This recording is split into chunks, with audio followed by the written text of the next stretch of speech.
Antes de começar o vídeo, eu quero pedir desculpas para vocês pelo tom soturno e melancólico do vídeo, tá? Tô gravando esse vídeo no meio da madrugada e, além de, obviamente, o sentimento ser esse mesmo, né? Minha esposa está dormindo, então, né? Ela não vou incomodá-la com exaltações, com gritos. Não garanto que eu não vá soltar alguns palavrões no decorrer do vídeo, mas ela tá tomando uma decisão melhor do que a minha. Talvez fosse melhor mesmo eu estar dormindo, né? Mas eu estou aqui diante de você, torcedor, para fazer um desabafo. Mais um, né? Dos muitos que eu venho fazendo desde que eu comecei a gravar vídeos a respeito da seleção brasileira.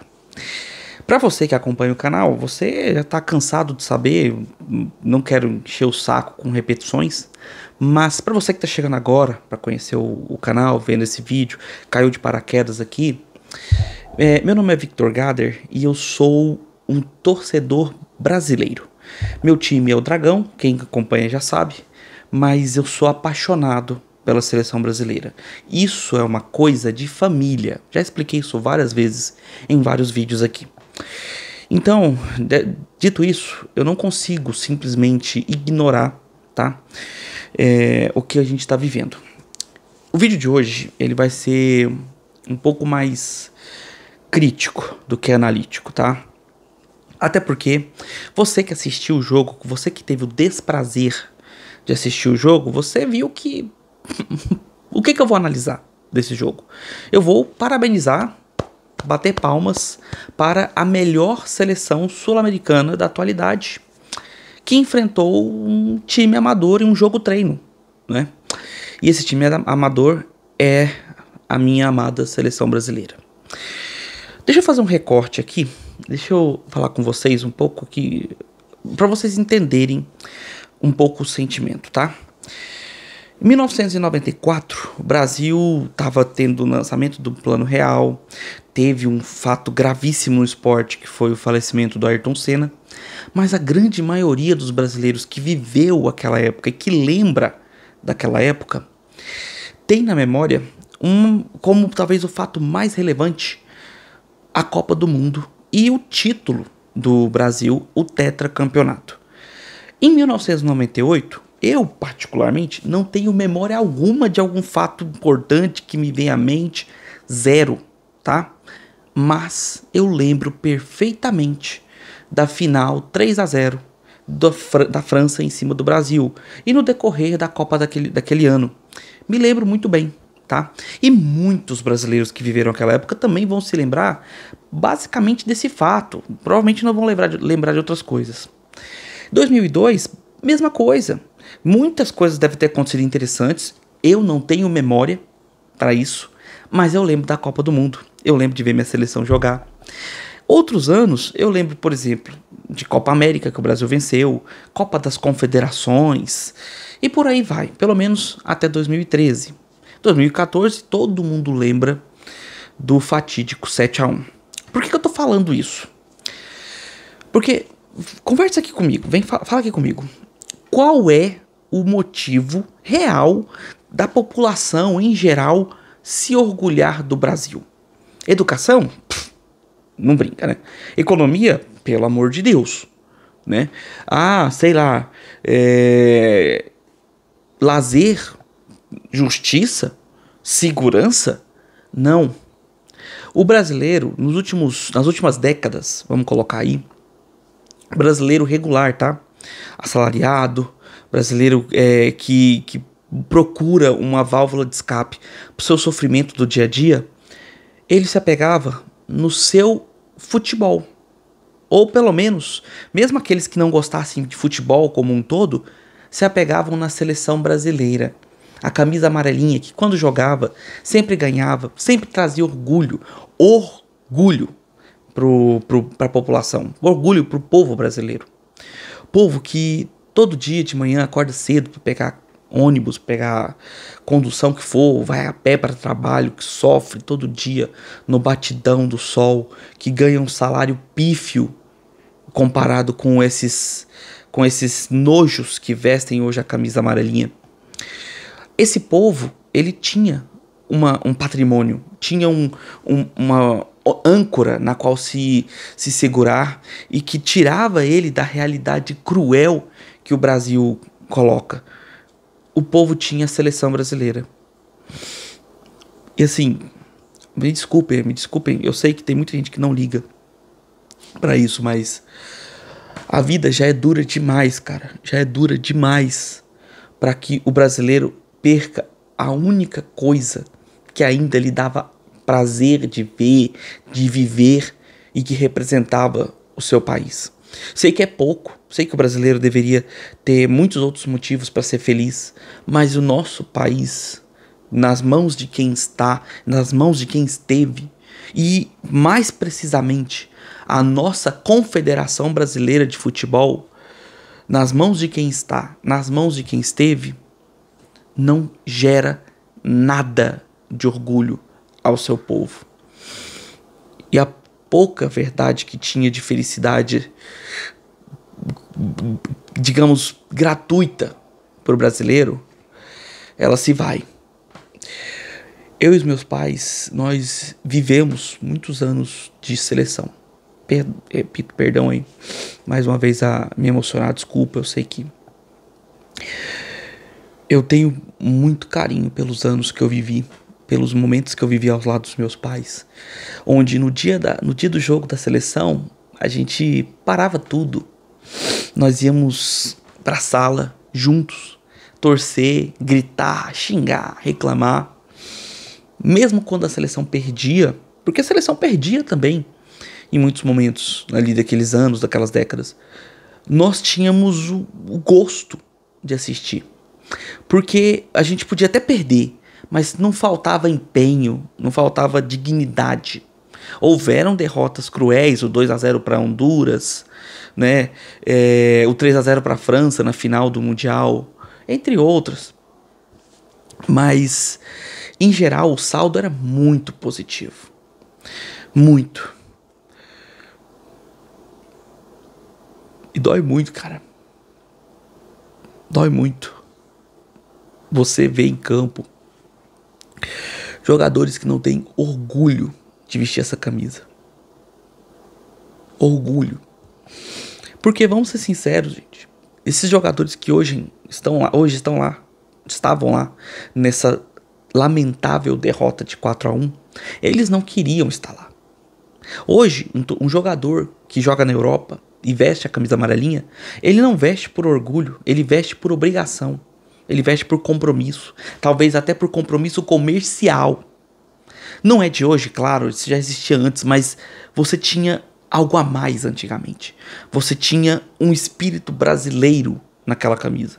Hoje, o futebol brasileiro é a sombra de uma emulação do futebol europeu.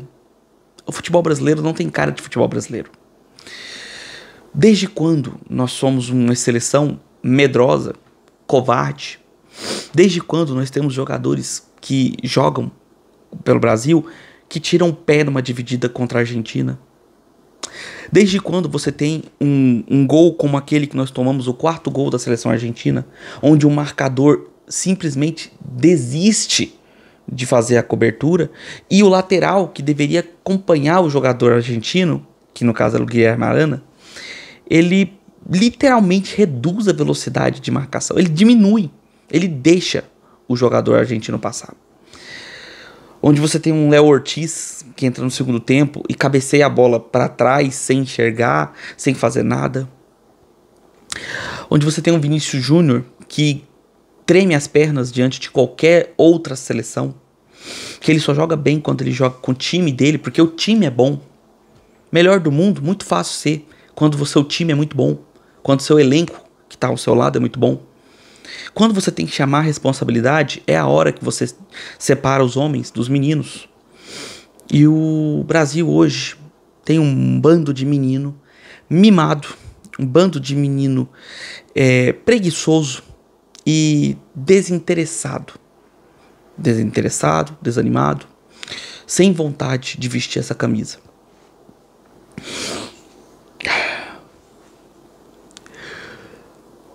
Você que não acompanha a seleção, você que não gosta mais de ver, se fosse você, eu ficaria um pouco mais ligado no que acontece com a camisa amarelinha, porque isso reflete no seu time, tá? Se você vê um Botafogo indo para jogar um Mundial e não conseguindo nem chegar numa final, pensa um pouco o que tem a ver com a seleção. Pensa um pouco que vai muito além da seleção, vai muito além só do seu time. Você vê um Palmeiras que teoricamente era o melhor time do Brasil, indo para o Mundial e passando vergonha. Flamengo foi para o Mundial depois de troca de técnico, um monte de coisa, passou vergonha. Recentemente, não tão recentemente, mas alguns tempos atrás, Atlético Mineiro também foi para lá. Grêmio. E nós não fazemos mais frente a ninguém. A seleção nenhuma, nem sul-americana mais. E aí você fala, o que tem a ver com a seleção? Tem tudo a ver. Tudo. Porque o que aconteceu nessa noite, que hoje você deve estar assistindo agora de manhã, eu tô gravando na madrugada, mas o que aconteceu na noite desta terça-feira é um reflexo de anos de mediocridade administrativa no futebol brasileiro e que se estende por anos e anos a fio e que vai se estender até 2030 com a reeleição de um presidente incompetente que faz o que as federações querem, que faz o que os clubes querem, mas que não faz aquilo que o futebol brasileiro precisa. O futebol brasileiro hoje não tem mais jogadores formados aqui. Eles saem daqui com 16, 17 anos, vão lá para fora e não pegam o espírito do futebol brasileiro. Sobram aqui só as velharias, os caras que voltam para se aposentar, os jogadores que não tiveram sucesso suficiente para ir para um outro mercado. Ou não tiveram sucesso suficiente para que outro mercado enxergasse ele como uma possibilidade. E isso está acabando, está arruinando o nosso esporte. O esporte nacional de maior paixão, de maior alcance, de maior engajamento.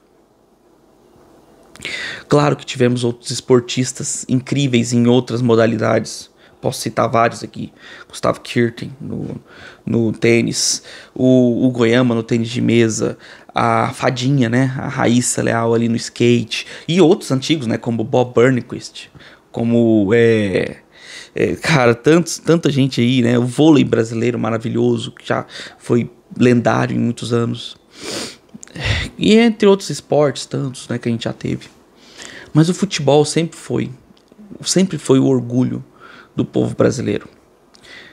E aí, você vê um time, falando um pouquinho, né, do jogo, time armado num 4-4-2, com 2 volantes de marcação, sem um jogador de criação específico, porque o Rafinha totalmente solto, sem uma posição de meia armador, com 4 jogadores ofensivos, sem cobertura.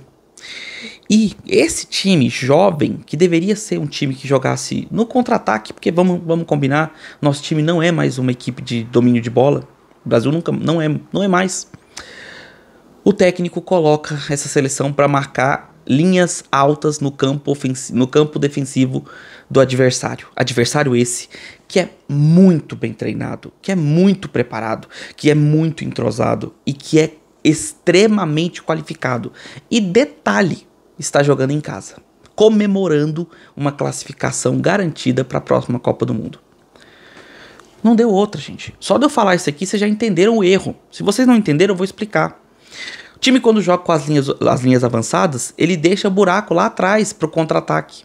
E o adversário, quando tem toque de bola, ele chega na frente muito rápido. É uma armadilha que o Brasil fez questão de cair. E com essa queda, 2 gols em menos de 13 minutos. E o jogo já estava resolvido. O resto dos 90 minutos foi o Argentina treinando e passeando em campo e dando alegria ao público argentino. E isso reflete várias coisas. Por exemplo, o momento argentino. Não estou aqui para defender político. Não tô aqui para defender esquema de política, essas coisas, mas você vê como tá o ambiente argentino hoje em dia, que é muito mais nacionalista por conta do seu presidente e suas ações. E isso reflete em campo. Os jogadores estão comprando aquele amor ao time, amor à camisa. É claro que tem gente que pensa exatamente como os jogadores brasileiros pensam sobre a Argentina, né? Tem muito jogador ali da Argentina que vai para a seleção por obrigação. Com certeza tem. Mas quando eles se reúnem, eles acreditam na capacidade que tem. E não só isso, eles não têm medo de jogar. Perderam completamente, porque atualmente são a seleção campeã do mundo. E que tem um dos melhores jogadores de todos os tempos, tá? Que ainda pra mim fica atrás do Pelé, claro, mas não dá pra se desmerecer o futebol que o Lionel Messi fez durante toda a sua carreira e que dá muito orgulho à torcida argentina. E com essa confiança toda, jogadores da Argentina bailaram dentro de campo diante da fraca, da frágil, da desinteressada e da vergonhosa seleção brasileira. Para mim hoje, a seleção brasileira, ela quebrou uma coisa dentro de mim, sabe? Alguma coisa se partiu. Talvez eu tenha caído a ficha mais uma vez, né? Da perda dos meus pais, porque na seleção eu ainda enxergava um pouco a vida que eu vivi, né, naqueles anos junto com eles. De certa forma eu fico bem feliz, entre aspas, tá? Vou colocar bem entre aspas isso, por saber que eles não estão aqui para ver essa vergonha. Como meu pai ia ficar chateado, cara, se ele visse isso. É muito duro, cara. Muito duro. E eu sei que tem gente que vai ignorar isso que eu tô falando, ou vai tentar ver algum tipo de, sei lá, sentimentalismo exacerbado, ou até fake, né? Não vou aqui ficar tentando justificar isso. Tô passando pra vocês meu sentimento, que vocês que acompanham o canal já conhecem há muito tempo. Dói muito, cara, pra mim. Dói muito ver a minha seleção sendo tratada como lixo. Ver o futebol brasileiro definhando, o nível técnico do futebol brasileiro acabando. E saber que é possível melhorar, mas exige algo que esses caras que estão no comando não querem. Sabe? Exige você abrir mão de milhões que a Europa paga para seus jogadores de base, para poder formá-los aqui. Exige, por exemplo, que você tenha coragem de bater de frente com mercados milionários para você valorizar o seu mercado interno, sabe? Exige uma visão um pouco mais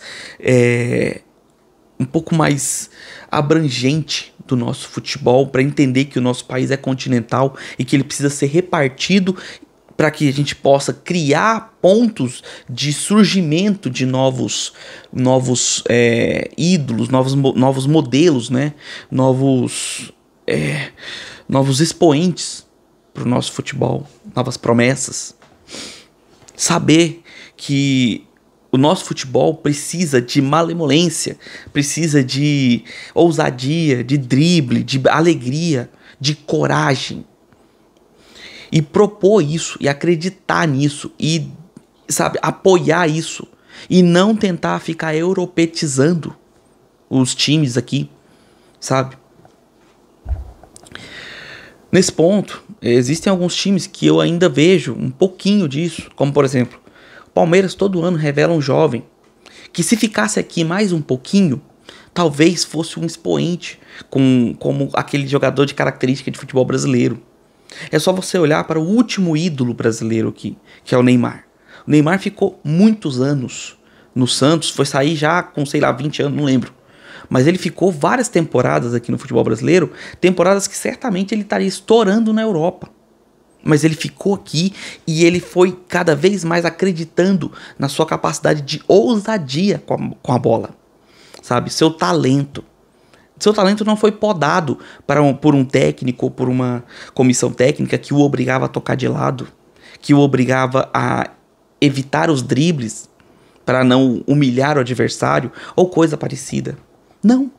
Ele era só um cara que ia lá pra cima, driblava, fazia a firula dele em campo e todo mundo, até o adversário, aplaudia. Cadê isso no futebol brasileiro? Cadê os Denilsons, os Djalminhas? Cadê? Sim, Denilson não, era um cara que só era um driblador e tal, mas todo mundo agradava de assistir, se divertia. Olha, por exemplo, o Michael, que hoje está no Flamengo, jogador que veio do terrão, um dos poucos que eu ainda via até um tempo desse para trás, com característica de futebol brasileiro. Aquele cara que pega a bola, que dribla, que finta, que faz firula em campo. E que é um cara que faz gol, que joga pra frente também. Saca? Você não precisa ser um robô em campo para que você seja um finalizador. Você pode ser só um jogador brasileiro. Simples assim. Só que o nosso ambiente, o nosso sistema do futebol acabou por